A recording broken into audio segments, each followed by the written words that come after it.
Welcome everyone to this roundtable on why and how educational robotics are being introduced in schools. Questions are asked and answered by some of our experts in the field. Robots are in some classrooms and bring new ways of learning to students. I'm a teacher and I can tell you that that is true. During this roundtable, we'll discuss with these four specialists in research, training, and education, starting with some important questions about the state of the art, real-life examples, and the advantages and limitations, or the future of educational robotics in schools. It is a topic worth discussing. But first, I will introduce you to your moderator today. She is Sophia Reyes Mury. She is the Roteco Community Manager and at the EPFL Learn Center for Learning Sciences. Sophia has the incredible mission of building the Roteco community and bringing them together in the important role of Roteco's community manager for the French-speaking side of Switzerland. Roteco has a community manager for the German-speaking side as well as the Italian. And I think I'll just change the slide or leave it for now. She will come up, and the goal of Roteco, just to tell you, is the Roteco project is to create, wants to create a vibrant community of school teachers interested in the field of robotics and computational thinking. By sharing classroom practices around educational robotics, informing about new developments and in the educational robotics field, and informing about opportunities for training in educational robotics, these are the foundations of Roteco. It is a project funded by the Swiss Academy of Sciences, and now I will hopefully change the slide and hand it over to our moderator, Sophia, to introduce the panel to you this afternoon. Please enjoy having the experts on hand, and thank you, experts.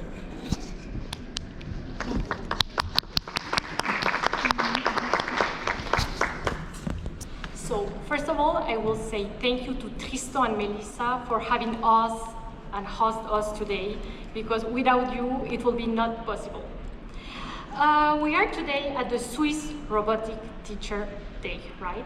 So we want to bring you experts from all around Switzerland, okay? It's why we are going to begin to introduce you. The first speaker is Dorit Assaf from the University of Applied Science and Art from Northwestern Switzerland. She has been involved in educational robotics since her PhD and participated in NCCR Robotics in 2013. After her postdoc, she was working at several universities of teacher education around Switzerland in undergraduate education and teacher professional development. Her research interest is computer science education with a focus on maker-centered learning and educational robotics. Thank you so much, Dorit, for being here. Second, we have Lucio Negrini, who represents the Italian-Swiss-speaking part. Lucio is a research professor in educational technology at the SUPSI and head of the Media and STEAM laboratory.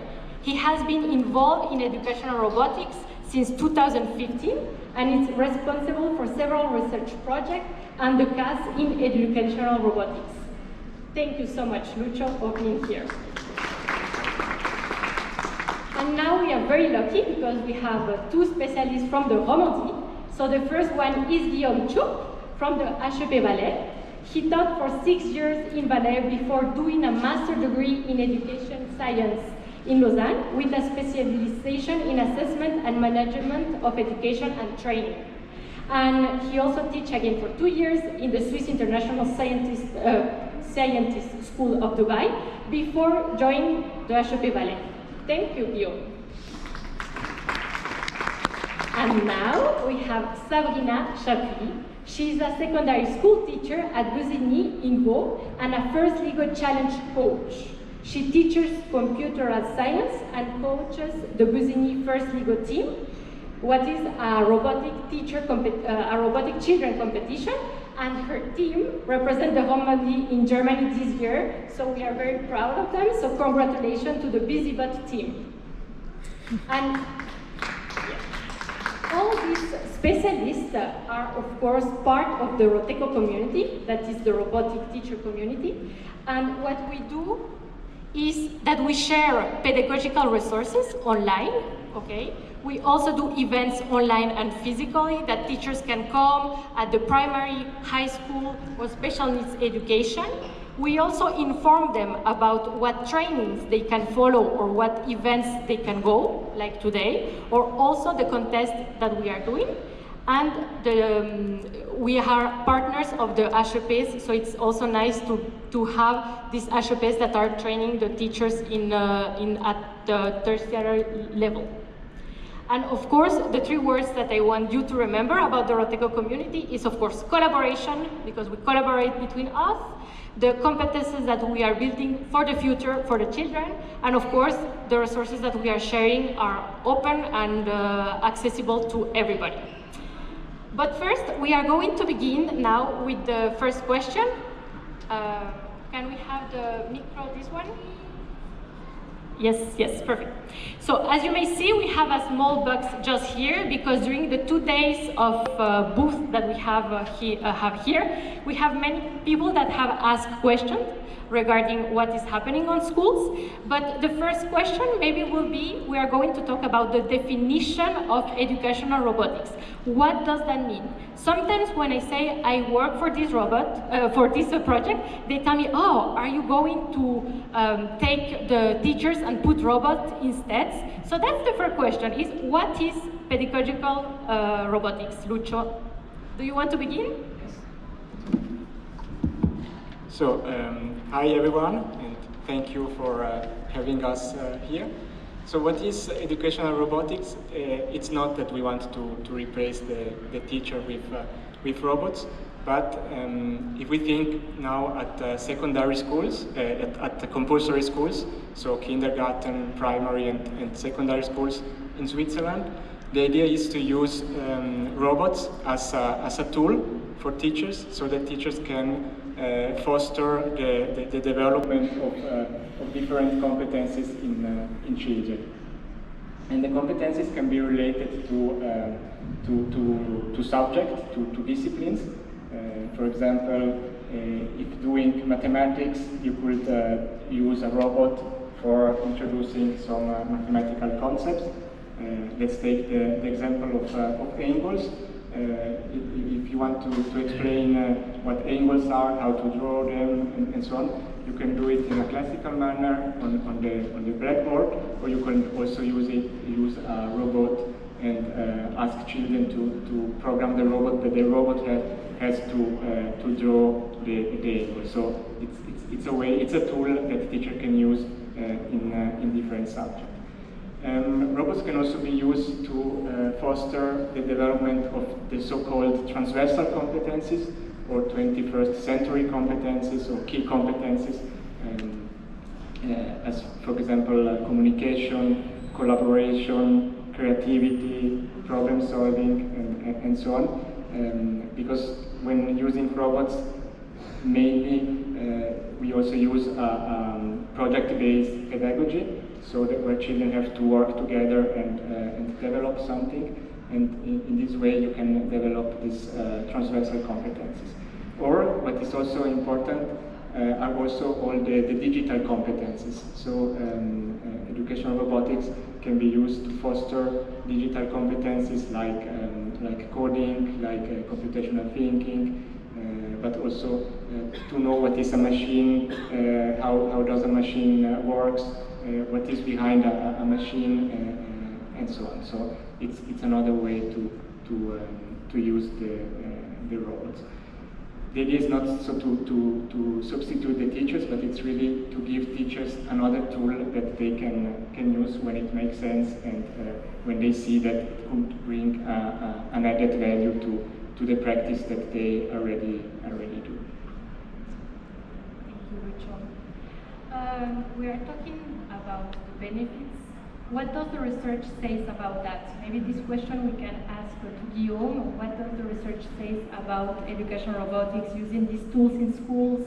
Do you have some data that you want to share with us? So the discipline is quite young, and we have researchers, and maybe the most relevant one is about constructivism, and it's a new way of teaching. It's a mix between connectivism, constructivism, and it's constructionism.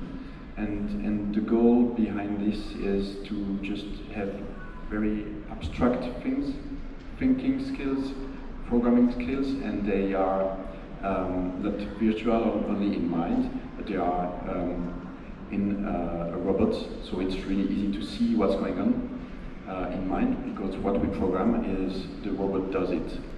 And what the research says is that when a robot does something, it doesn't judge the student. It just does what the student has programmed, and it's really neutral. It's not the adult saying this is good, this is bad, and the student has to think about it to fix the eventual challenge or mistake they have. So that's one thing that's, I think, really, really important with robotics and educational robotics with children. It's that a field where there are no judgment, and they are just facing challenges and looking for a solution. Thank you, Guillaume. I don't know if you know, but in Switzerland we have 3 different programs with the school. We have le Plan Roman d'études, le Plan d'Enrôlement. We also have the Lehrplan 21 and the third one in Italian. I don't know how to say it. Which of you can say it with a good pronunciation? Il piano di studio della scuola dell'obbligo del Canton Ticino. Thank you so much. So my question is, what is the stage? What does this plan say about what we should do on schools, in fact? Maybe we can, each of you, explain what is the state of, because of the different parts of Switzerland, if there is a difference between them. I am curious regarding that. I don't know who want to, maybe Dorit? Yes. So the Lehrplan 21 is the German-speaking part of the new curriculum that has been implemented around 5 years ago, and we not only have 3 different curricula for Switzerland, for each language region, we also have a different implementation for each canton within the German speaking. So wherever you go, it might be differently implemented.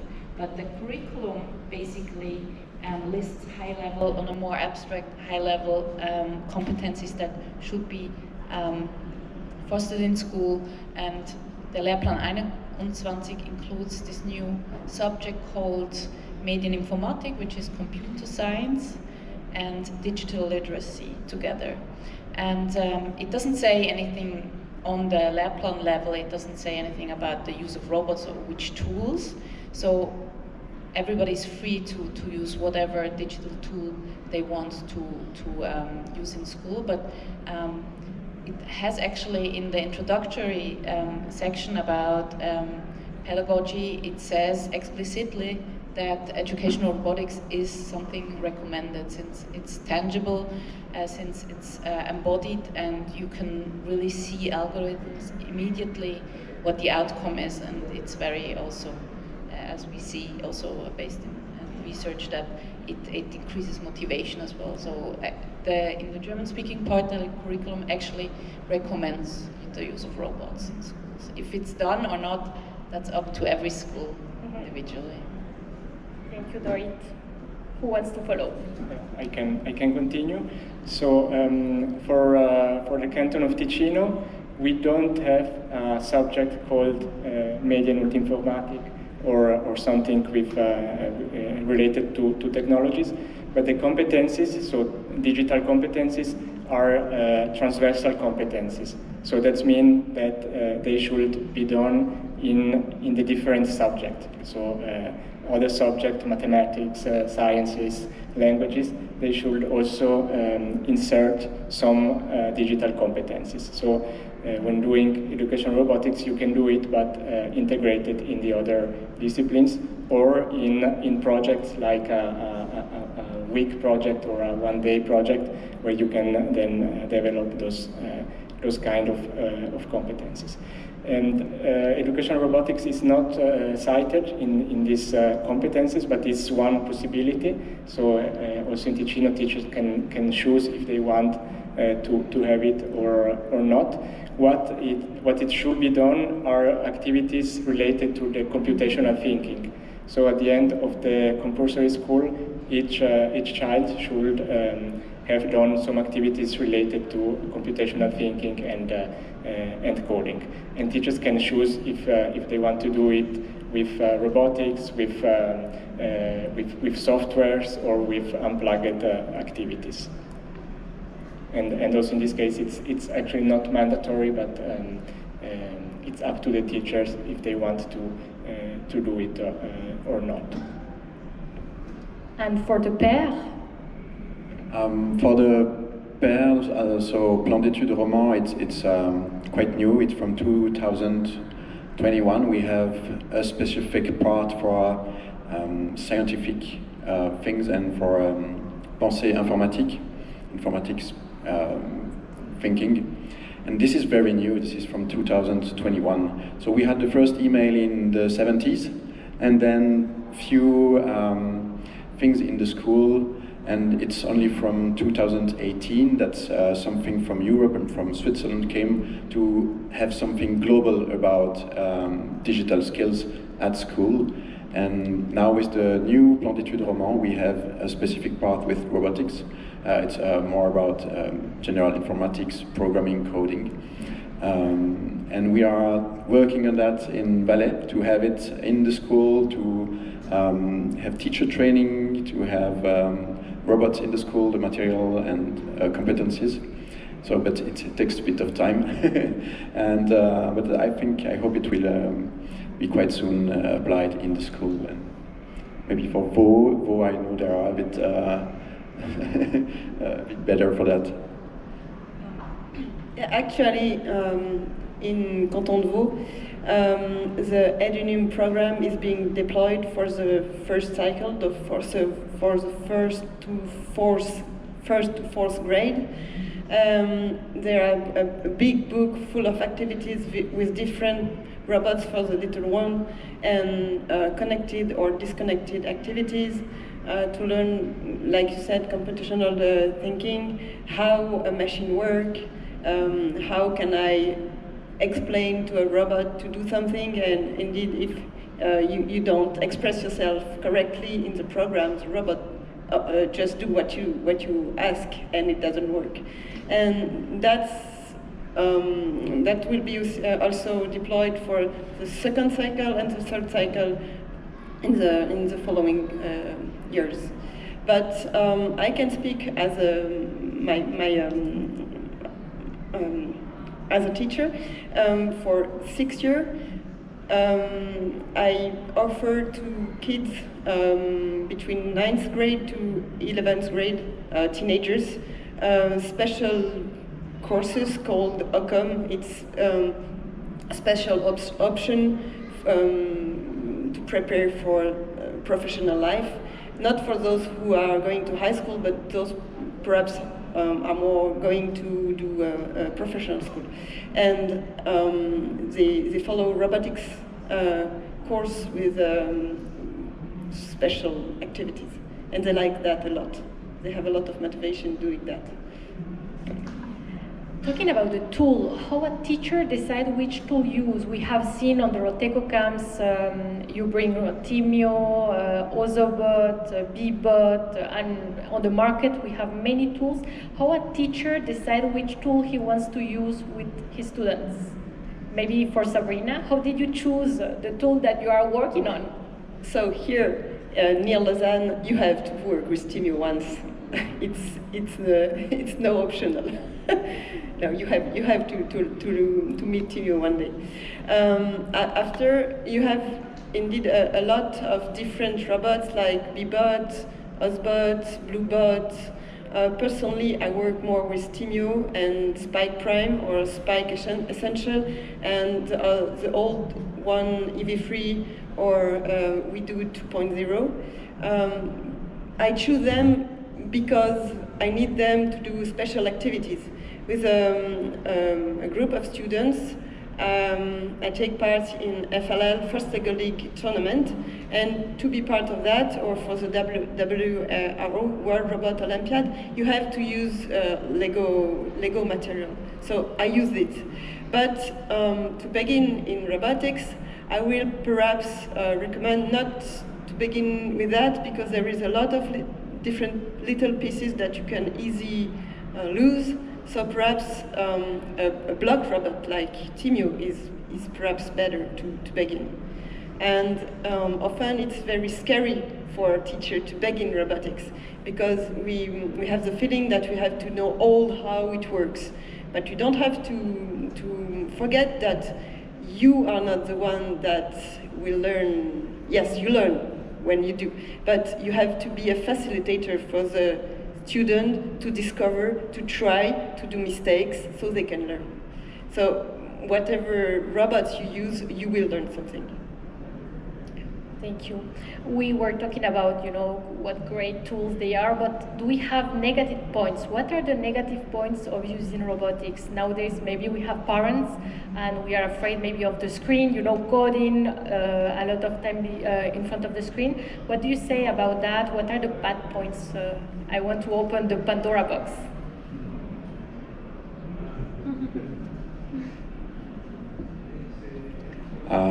As Lucio said at the beginning, the robots are tools, and like any tools, you can use it badly or wisely, and the goal of the school is to use it, of course, wisely. And I'm sure, and I assume, if it's used wisely by someone with competence and without doing every single thing with robots, but using it parsimony with the good knowledge, it could be fantastic tools. But I think maybe the downside of the robotics actually is that some people are not skilled enough or not courageous enough, or they maybe are a bit scared, or don't really know how to use it, how to do something really really good with the robots, and maybe it's a big challenge right now to get the teacher first to have the competencies and the taste and making them wanting to use it for, like it was said before, for example, math or even French, or in many other disciplines. Yeah, maybe I can add here a little bit, exactly what Guillaume said, that we shouldn't. There's a lot of discussion about banning digital tools in schools, since the students are already sitting in front of the computer or the screen all day at home as well. But it's important to see these as really tools that help us work and learn, and also they are not a substitute for physical tools, for like a physical book or building something physically. So as an example, we had a school yesterday here that built the mini golf courses that you see out there, that the kids can now try with the mini golf. They were most of the time actually building, and they were cutting and they were gluing, and together with programming the robotic system. So it's a complementary thing to do, and it doesn't replace, and we turn all into robots ourselves. I can say that what is important is what you want to do with robots. You have to choose a project and not just, perhaps just discover robots. It's okay for just a few times, but having a real project where there is robotic inside, I think it's a more motivation way to do that. For example, for the first Lego League, you don't have only robotics. You have multiple other things to do. You have to build your robot. You have to think about a research project. There is not only robotics. It takes a good part of it, but there is so much more around, and it's not only robotics.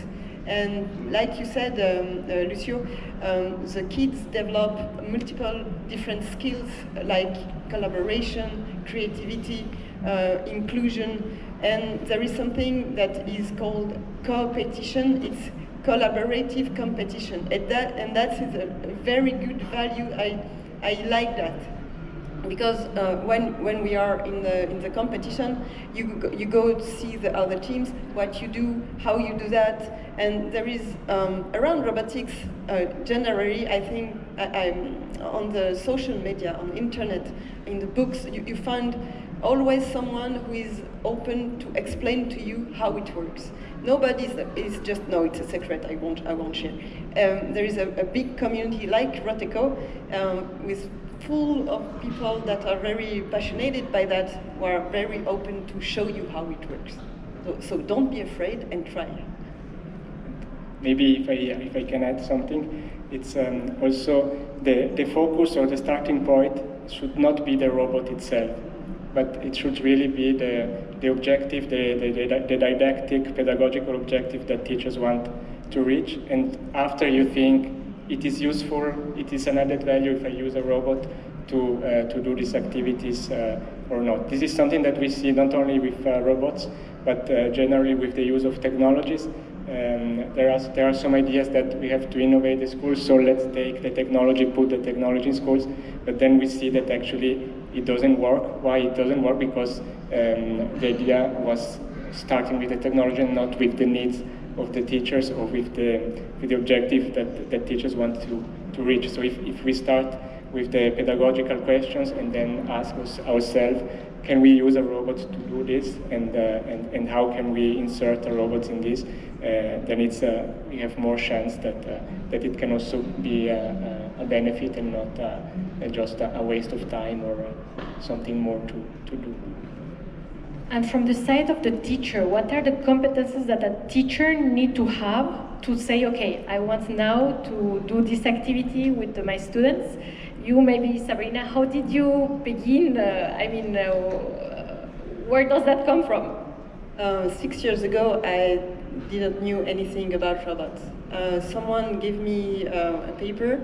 So that does mean that you don't need to be a robotician to do robotics, right? No. Okay. Not at all. You just have to be curious, a bit courageous, like you said, and just perhaps go in a day like today, ask questions.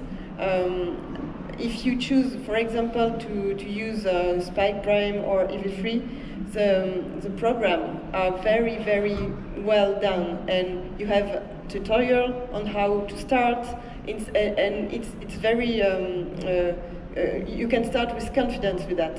Even if you didn't do that, if you never do that, you can perhaps do that before your students. But I have a colleague that teach robotics, and his students know much more.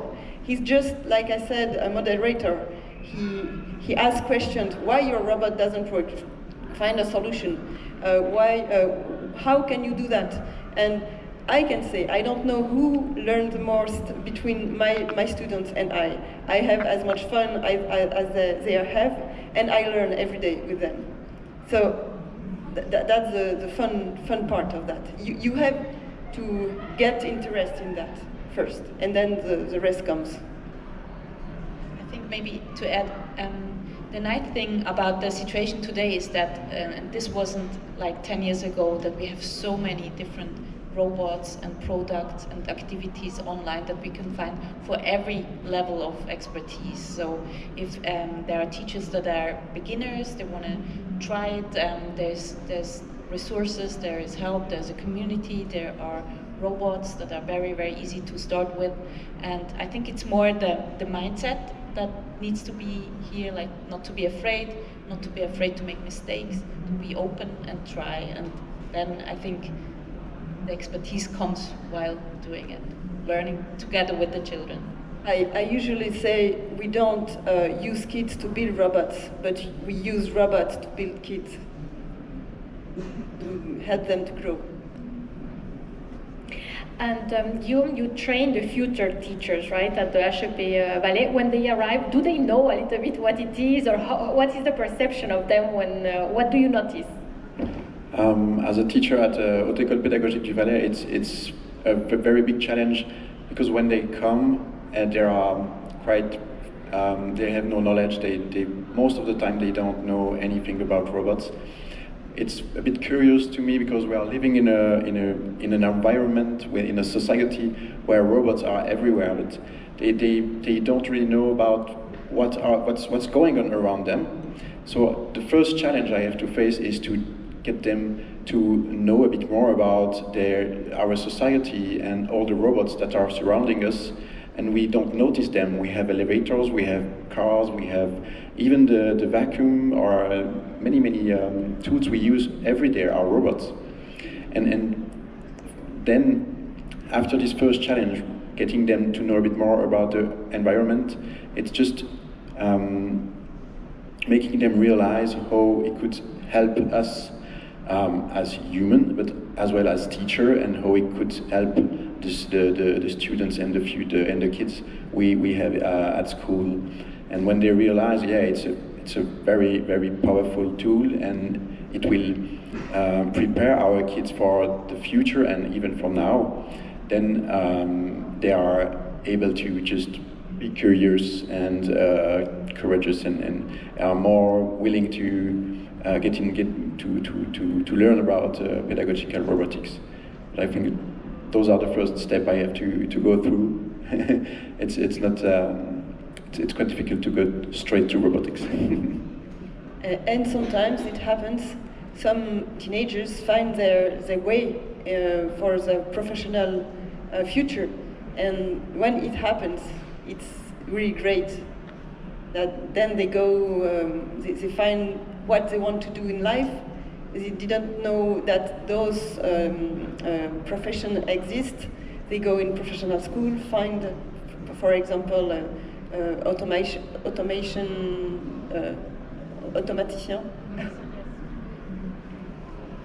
So we have, Guillaume, it was like you are training the future teachers, but you, Lucio, you have the CAS, so you have teachers that already have experience, right, on the field.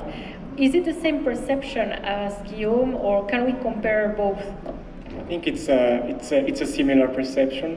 The teachers that come to the CAS, they have experience, but they have experience in teaching their own subject, but not in teaching with robots or with educational robotics. And what we see in the beginning, it's always the question: I am not good. I do not understand enough about technologies. I do not know how to program it or so. But after 1 hour, those ideas are away, and because you really start doing it, you try, and it's really intuitive. So there are systems that are really intuitive, and also the languages that are used in compulsory schools are actually languages that are easy to learn, and so it's actually something for everyone. Another question is also, it is something only for teachers that already do like mathematics or sciences, or it's open to everyone, and it is open to everyone. So also we have also some teachers of languages or also of arts that use educational robotics in their classes. So it's really something that is interdisciplinary, and you can find a way to use it in different subjects. And how can we help teachers to bring robotics into schools? For example, we present Espace d'Intervention. They made a beautiful escape game online, and one of the teachers says, okay, but me, I only have one computer into my classroom. So we have like a big disparity between classes and between cantons. So how can we help teachers, to do such activities into classes? Yeah, maybe Dorit, if you want to answer. Well, of course, infrastructure is a point, and might be a problem for some schools, for some cantons. But the good thing is that you can do computational thinking also unplugged. You can start really also just paper and pencil and do activities like that.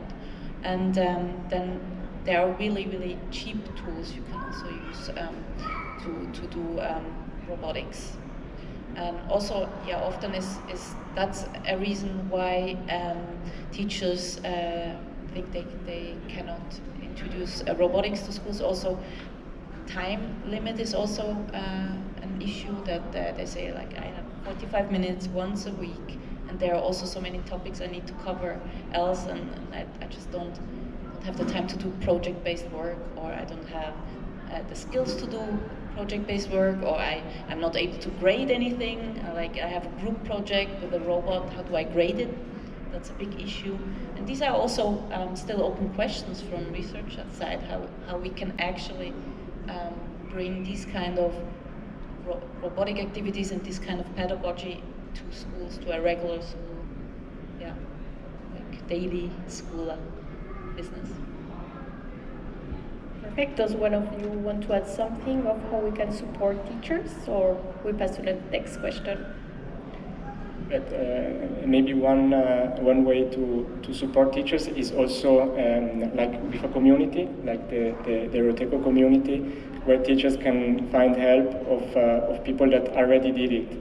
So maybe also from other teachers or from people from the HEP that can also maybe borrow the infrastructures that teachers need, or can give help starting. And so I think being part of a community, it's a big help for teachers that want to start and want to try it out. Great. And if you have an advice, Sabrina, of something that you want to say, maybe we have teachers on the audience that you want to say to them to begin with robotics, what will that be? Go to the Roteco platform and perhaps find someone that already do that in her class, in his class, and try. You don't risk anything to try. In the worst case, it doesn't work, and there is no danger trying. It's my best advice. Perfect. And I think that we have some minutes for questions from the public. I don't know if you have any questions. Please reach your hand and we will pass you the micro. You have here experts, so don't hesitate.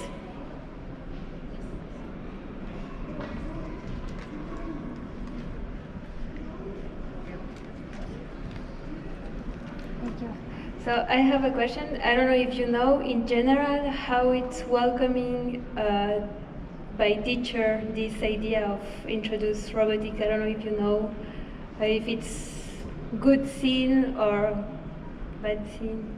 In general, I mean. Who wants to reply?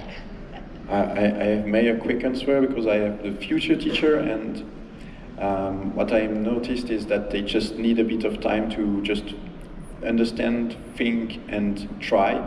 But as it was said, in few hours, they quickly realize what's going on and what's involved. But for the teacher who are already teaching, it's maybe another story.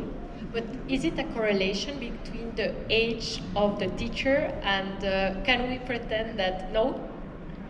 No. So from my experience, there is no correlation. What we see, it's also that the new teachers, so the young teachers that finish the formation, in the first year, maybe they have that many things to think about, like how can I manage my classroom, how do I make sure that I have everything under control, that they don't want to bring something new and try also robotics. And on the opposite, maybe teachers that are teaching since 20, 30 years, they are more they are more open to try something new and see also the situation, how to manage the classroom in a more fast way, so that they can also try it also new things. So I wouldn't say that there is a correlation between age and use. And perhaps sometimes it's a matter of time because you have your program and it's something more to add, and you don't know where to put it. And especially those 2-3 last years, we had a lot to manage between the COVID, special 360, je sais pas si vous connaissez, ecology, all that comes together, and you have to find time. Perhaps that's the main thing. I forget to tell you, if you have questions and you want to ask in French, that's okay. Si vous voulez poser des questions en français, ça va très bien aussi. On traduit en anglais, il n'y a pas de souci.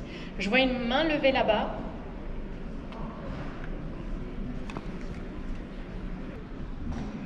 Thank you. I'll do it in English. Question. I stood in for a friend of mine who's a teacher of computer science at secondary school, and I was struck back in that time how programming and everything was bolted on to math. Right? He was a mathematics teacher, and math and computer science, they're kind of the same thing. So often, if I looked around the school, all the teachers of computer science were also teachers of math. And that goes back to university, where they basically come out of the same faculty. And I think one of the great things about robotics is you're able to kind of begin to break that bond, because teaching those youngsters about how numbers are stored in binary and why there are issues with floating point numbers, etc. I had the feeling I was not doing them a great service, whereas if we would be talking about, I don't know, doing something with an Arduino, I think I would have captured their imagination about what they could actually do with computer science. And as a computer scientist myself, I felt that very frustrating. The question though, when I looked around the other teachers, and I wonder what your thoughts are about this, is how, for me as a computer scientist or as a developer, I find it really difficult to stay up to speed with what is happening in computer science currently. It's especially in the last 10, 15 years, there's been this acceleration curve of tools and new technologies that come out. How can teachers be expected, for whom this is a sideshow, to keep up with all of this? Because I see some very passionate people, and I applaud you, but my wife, who's a teacher, is surrounded with people who all they see around them is that computer science is demonized, because on TV you see all the bad things, right, of computer science. They're not computer literate. They will pull the plug of internet because they think bad things come from that. So how do you bring in a larger audience of teachers to bring this new curriculum to kids, especially with the generational gap, where the young kids, this is what they grow up with, right, with internet? Thank you for the question. Who wants to answer? I may have a bit of an answer. I agree with you. For ages and even now, computer science, robotics is a nerdy thing for people who love math, and it hasn't a nice image, and it's full of stereotypes. So this is something to break, and robotics right now, with the tools we have that are very intuitive, like it was said, it's really helpful. And so most of the people who try robots, actual small robots for kids, just love them, and it's really easy to understand and to interact and to learn and to do not only math, as you said, but even French or art or draw and everything. So it's very easy to cross with other disciplines. That's something that may help, I think. And to keep up with this fast pace, this is a big challenge for schools, I think, because the schools are slow path. They think 1 year to another, or in the next 10 years, and the technology industry it's 1 week to another. And I think this is maybe one of the big challenges for schools today. Thank you, Guillaume. If you want to add something, time now, so we can close the round table. But before, I don't know if you want to add something. It's okay? Great. We say thank you to you, thank you for this audience, thank you for the questions, and have a beautiful day and afternoon. Thank you.